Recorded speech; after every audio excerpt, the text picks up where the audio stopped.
Hello dear future officer, स्वागत है आप सभी का ओनली आज के टारगेट प्रीलिम 2021 में। यहाँ एमसीक्यूज के थ्रू हम करंट अफेयर्स का रिवीजन करेंगे। तो आप ओनली आईएएस का टेलीग्राम चैनल भी ज्वाइन कर सकते हैं। ओनली आईएएस नथिंग एल्स के नाम से ये चैनल है। यहाँ पे आपको UPSC, state, PCS related material, guidance काफी सारा मिल जाएगा।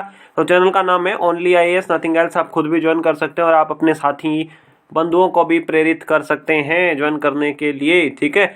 और ये कुछ ऐसी इंपॉर्टेंट सीरीज है जो मैंने प्रिपेयर की है, आपको यूट्यूब पे ही मिल जाएगी अपने ओनली आईएएस के चैनल पे। और ये आपके लिए काफ़ी फायदेमंद रहेगी अपने आने वाले प्रीलिम्स के लिए। तो कॉन्स्टिट्यूशनल बॉडीज के ऊपर एक सीरीज है, फिर जो अभी हाल ही में हिस्टोरिकल इवेंट्स रहे हैं उनके ऊपर एक सीरीज है, और भी कई सीरीज आने वाली है। लाइक नॉन कॉन्स्टिट्यूशनल बॉडीज के ऊपर सीरीज आने वाली है, फिर आर्ट एंड कल्चर से रिलेटेड एक सीरीज आने वाली है, ठीक है। तो आप प्लेलिस्ट से देख सकते हैं इनको भी। क्वेश्चन नंबर 1 देखते हैं।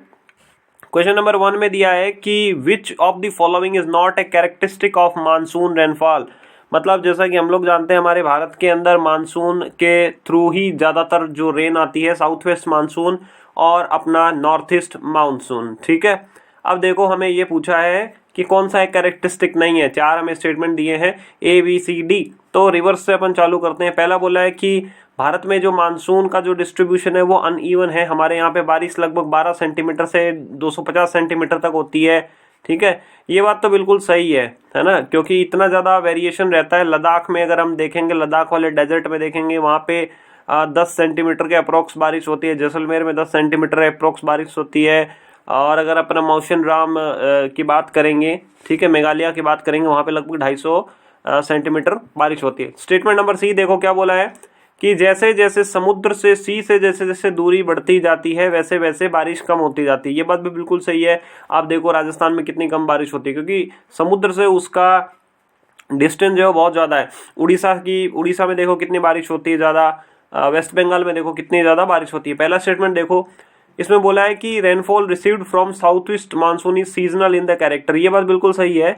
अपने यहाँ पे जो मानसून की जो बारिश होती है वो सीजनल होती है कैरेक्टरिस्टिक में, क्योंकि अपने यहाँ पे लगभग 1 मई से मानसून शुरू हो जाता है, वो लगभग यहाँ पे 3 महीने के अप्रॉक्स रहता है, ठीक है। तो वो सीजनल है, मतलब ऐसा नहीं है कि हर महीने और हर दिन बारिश हो रही है। ये स्टेटमेंट बिल्कुल सही है। ऑप्शन नंबर बी में क्या बोला है कि monsoon rainfall is not governed by the relief और टोपोग्राफी। मतलब हमारे यहाँ पे मानसून की जो रेनफॉल है उसके ऊपर रिलीफ या फिर टोपोग्राफी का कोई भी असर नहीं होता है। तो वैसे यहाँ पे ऑप्शन नंबर क्या सही होना है, बी सही होता है। अब बताते हैं आपको क्योंकि क्यों ये ऑप्शन दिया है। इसमें बोला है कि मानसून के ऊपर जो टोपोग्राफी है, रिलीफ है, उसका कोई असर नहीं होता है। देखो यहाँ पे अगर बात करें तो ये हमारा वेस्टर्न घाट के पहाड़ हैं, ठीक है। अब जब भी हवा आती है तो क्या होता है कि पश्चिमी जो घाट है ना, उनके वेस्टर्न साइड में, पश्चिम साइड के अंदर तो अच्छी खासी बारिश हो जाती है, लेकिन बाकी ये जो इलाका बचता है ईस्ट साइड में, यानी कि पूर्वी साइड के अंदर, इस एरिया में काफ़ी कम बारिश होती है। तो ऑप्शन नंबर बी जो हमें दिया था कि मानसून की रेनफॉल पे किस तरीके की रिलीफ है, टोपोग्राफी, उसका कोई असर नहीं पड़ता, ये स्टेटमेंट बिल्कुल गलत है, ठीक है। तो यहाँ पे आप देख सकते हो। और ये हालांकि ये जो मैप दिया हुआ है वो विड्रॉल का दिया है, बट जनरली अपने यहाँ पे 1 मई से शुरू हो जाता है मानसून, और फिर वो सबसे पहले इधर पहुँचता है, फिर बंगाल पहुँचता है, फिर आगे यूपी, दिल्ली पहुँचते पहुँचते फिर इस तरीके से, ठीक है। क्वेश्चन नंबर 2 दिया है, स्मार्ट सिस्टम दिया है कि स्मार्ट सिस्टम रिसेंटली न्यूज़ में था, क्या चीज़ है ये? एक टाइप की जो टॉर्पेडो लॉन्च करने की एक टेक्निक है, कोई डिफेंस मिसाइल है, या फिर कोई नेवल शिप या वेजल्स को डिटेक्ट करने के लिए कोई टेक्निक है। तो स्मार्ट सिस्टम आपको पता होगा, रिसेंटली ये न्यूज़ में था। इसका फुल फॉर्म जो होता है supersonic missile assisted release of the torpedo. तो जो टॉर्पेडो वगैरह होते हैं उनके लिए उनको रिलीज करने की एक नई टेक्निक है। अब ये जो ऊपर वाला जो हिस्सा दिया है ये नई टेक्निक, आप इसको देख सकते हैं यहाँ पे। और ये जो ब्लू अंडर वाटर में जो दिया है ये पुरानी वाली टेक्निक है। बस आपको इतना ही याद रखना है कि ये स्मार्ट क्या होती है, supersonic missile assisted release of torpedo. मतलब टॉर्पेडो को लॉन्च किया जाएगा किसी मिसाइल की सहायता से। बस आपको इतना ही इसमें याद रखने वाली बात है। हालांकि किस मैकेनिज्म पे काम करेगा वो उतना अपने काम की बात नहीं है, ठीक है। क्वेश्चन नंबर 3 जो दिया है वो ब्लैक होल के बारे में दिया है। जिन लोगों को ब्लैक होल के बारे में जानकारी है, थोड़ी भी जानकारी है, वो इस क्वेश्चन को सोल्व कर पाएंगे, ठीक है। पहला स्टेटमेंट दिया है कि ब्लैक होल एक ऐसा रीजन होता है स्पेस और टाइम में जहाँ पे ग्रेविटी इतनी ज़्यादा होती है कि वहाँ से कुछ भी नहीं निकल सकता है। मतलब उसकी ग्रेविटी इतनी ज़्यादा, उसका गुरुत्व बल इतना ज़्यादा होता है कि वो अपनी ओर सब चीज़ों को क्या कर लेता है, एक तरीके से अट्रैक्ट कर लेता है। उसके अंदर से निकल के कुछ भी एस्केप नहीं हो सकता है, ना तो लाइट हो सकती है, ना इलेक्ट्रोमैग्नेटिक रेडिएशन। दूसरा स्टेटमेंट बोला है कि ब्लैक होल के थ्रू लाइट भी एस्केप नहीं हो सकती है, तो ऐसी कंडीशन में हम ब्लैक होल को कभी भी डिटेक्ट नहीं कर सकते हैं। तीसरा बोला है कि ब्लैक होल का जो सेंटर होता है वहाँ पे क्या होता है कि स्पेस टाइम का जो कर्वेचर होता है वो इनफाइनाइट हो जाता है। देखो अपने आप में ये क्वेश्चन बड़ा टेक्निकल सा लगेगा, ठीक है, तो आपको लगेगा कि भाई क्या है, मुझे ब्लैक होल नहीं आता है, मुझे फिजिक्स की जानकारी नहीं है, या मुझे जानकारी नहीं है, ठीक है, ब्लैक होल की। अब देखो अगर आप स्टेटमेंट नंबर 2 की ओर देखते हो तो इसमें क्या लिखा है, since no light can escape from it black holes can not be detected. मतलब इसमें बोला है कि लाइट भी ब्लैक होल के थ्रू पास नहीं हो सकती है, तो किसी भी ब्लैक होल को डिटेक्ट नहीं किया जा सकता है। अरे आपने कितनी बार न्यूज में देखा है कि कल मतलब कभी इस ब्लैक होल को डिटेक्ट किया गया, कभी इस ब्लैक होल को डिटेक्ट किया गया है। तो अपना स्टेटमेंट नंबर 2 जो है वो कैंसिल आउट हो गया। अब क्या बचा हमारे पास, सही कौन सा बचा, सेकंड अपना गलत हो गया, सॉरी सेकंड स्टेटमेंट अपना गलत, ऑप्शन नंबर सी अपना 1 और 3 बचा। यहाँ पे आप देख सकते हो, ठीक है, इसकी डिटेल पढ़ सकते हो। देखो ये ब्लैक होल होता है, और ब्लैक होल कोई भी स्टार जब उसकी डेंसिटी, उसका घनत्व जो बहुत ज्यादा हो जाता है, मतलब बहुत कंप्रेस हो जाता है, तब क्या होता है कि उसकी ग्रेविटी जो है बहुत ज्यादा हो जाती है। अब अगर आप उसकी तरफ कुछ भी फेंकेंगे ना, मान लीजिए कि मैं बहुत बड़ा कोई टैंक इस ब्लैक होल की तरफ फेंक दें, तो वो टैंक क्या है, इसके अंदर चला जाएगा। मतलब इतनी ज्यादा ग्रेविटी हो जाती है कि पतला सा कोई छोटा सा अगर कोई पार्टिकल भी चला जाए वो भी इसके अंदर चला जाएगा। और इसके सेंटर में क्या होता है, स्पेस टाइम कर्वेचर में। अब ये हालांकि टेक्निकल होता है, इसको समझाना यहाँ पे उतना पॉसिबल नहीं है, तो आई विल सजेस्ट कि आप यूट्यूब से कोई अच्छा जरूर देखें। बट आप इतना जरूर समझ लें कि जो स्पेस टाइम का कर्वेचर होता है वो इनफाइनाइट हो जाता है मिडल में। इसका मतलब होता है कि लगभग टाइम वहां पे एकदम थम सा जाता है, आपको लगेगा कि कुछ बढ़ ही नहीं रहा है आगे, ठीक है, इस तरीके से। क्वेश्चन नंबर 4 दिया हुआ है, कंट्रोलर ऑडिटर जनरल कैग के बारे में दिया हुआ है। रिसेंटली कैग चुने गए हैं, तो कैग के बारे में अपने को 3 स्टेटमेंट दिए, हमें करेक्ट पूछा है कौन सा है। पहला बोला है कि कैग की सैलरी और बाकी कंडीशन ऑफ सर्विस जो है वो पार्लियामेंट डिसाइड करती है। दूसरा बोला है कि कैग अगर एक बार रिटायर हो गया तो दोबारा कभी नहीं नौकरी लग सकता है, चाहे स्टेट के अंदर हो या कहीं पे भी, ठीक है। तीसरा स्टेटमेंट बोला है कि मिनिमम एक्सपीरियंस जो है वो 25 साल का होना चाहिए ऑडिटिंग वगैरह के लिए, कैग बनने के लिए, ठीक है।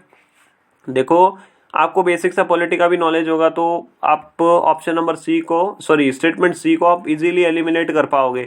अगर ऑप्शन सी को अपन एलिमिनेट कर देते हैं तो हमारे पास ऑप्शन नंबर सिर्फ ए बचता है। देखो पहला बिल्कुल सही है, कैग की कंडीशन ऑफ सर्विस जो है वो पार्लियामेंट डिसाइड करती है। दूसरा बिल्कुल सही है कि कैग एक बार अगर रिटायर हो गया तो उसके बाद कोई दूसरा सरकारी ऑफिस नहीं पकड़ सकता है। हालांकि इसमें एक कंट्रोवर्सी ये हुई थी कि एक कैग है विनोद राय, उनको चेयरमैन बना दिया गया BBB, bank board of bureau, जिसका काम होता है कि बैंक के चेयरमैन वगैरह का सिलेक्शन करना। तो हालांकि वो जो केस है इससे रिलेटेड वो अभी भी सुप्रीम कोर्ट में पेंडिंग है। तीसरा देखो स्टेटमेंट कंप्लीटली रिजेक्टेड है, क्योंकि ना तो ऐसा कभी कहीं लिखा हो, कहीं है आपने पढ़ा होगा कि भाई कैग में इस तरीके की होनी। जनरली आप देखते होंगे कि रिटायर्ड जो आईएएस है वो लोग ही अगर आगे आके कैग बनते हैं। अगर 25 साल ऑडिटिंग का अगर रिक्वायर ऐसा कुछ होता तो सबसे ज्यादा कैग तो एक सर्विस से आते हैं, Indian audits and account services, ठीक है, AIAAS से आते। बट जनरली जो लोग आईएएस होते हैं वही बनते हैं, क्योंकि आईएएस की सबसे ज्यादा प्रॉक्सिमिटी रहती है पॉलिटिकल मास्टर से, मतलब चाहे वो प्राइम मिनिस्टर हो, चीफ मिनिस्टर हो, तो आईएएस जो होते हैं इंडियन एडमिनिस्ट्रेटिव सर्विस वालों की सबसे ज्यादा प्रॉक्सिमिटी रहती है पॉलिटिकल क्लास से, तो उसी वजह से ये थोड़ा सा रहता है, ठीक है। तो यहाँ पे आप डिटेल में देख सकते हैं, पहला स्टेटमेंट करेक्ट है, दूसरा करेक्ट है, तीसरा इनकरेक्ट है, और ये आप हिंदी में यहाँ पे देख सकते हो। क्वेश्चन नंबर 5 के बारे में दिया हुआ है कि न्यू कैलेडोनिया रिसेंटली न्यूज में था, ये कौन से देश में है, कैटेलोनिया, पैसिफिक ओशियन, मेडिटेरेनियन सी, अटलांटिक ओशियन, किसमें है। देखो नाम थोड़ा सा ध्यान से देखना, न्यू कैलेडोनिया, ठीक है। ऑप्शन नंबर ए में क्या दिया हुआ है, आपको स्पेन दिया है। रिसेंटली क्या है कि कैटेलोनिया नाम से भी एक जगह है, कैटेलोनिया, ये यूपीएससी के अंदर आ चुका है कैटेलोनिया वाला, तो शायद 2018 के अंदर।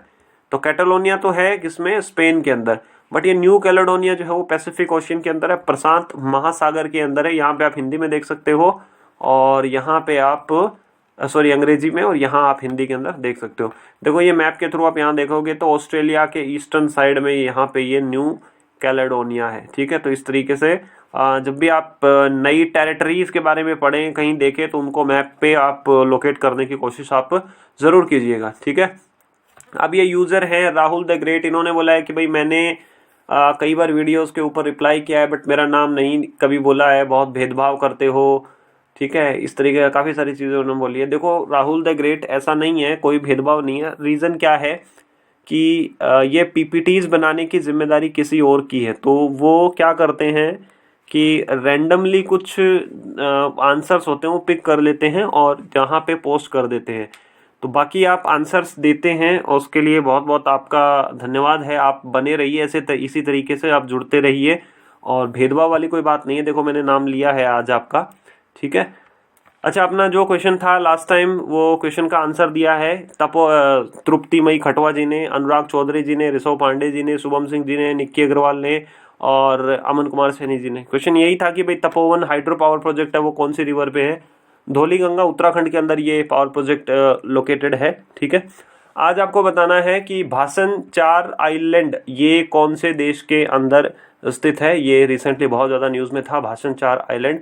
तो आप ज़रूर जवाब दीजिएगा और आज आपकी परफॉर्मेंस कैसी रही वो भी बताइएगा।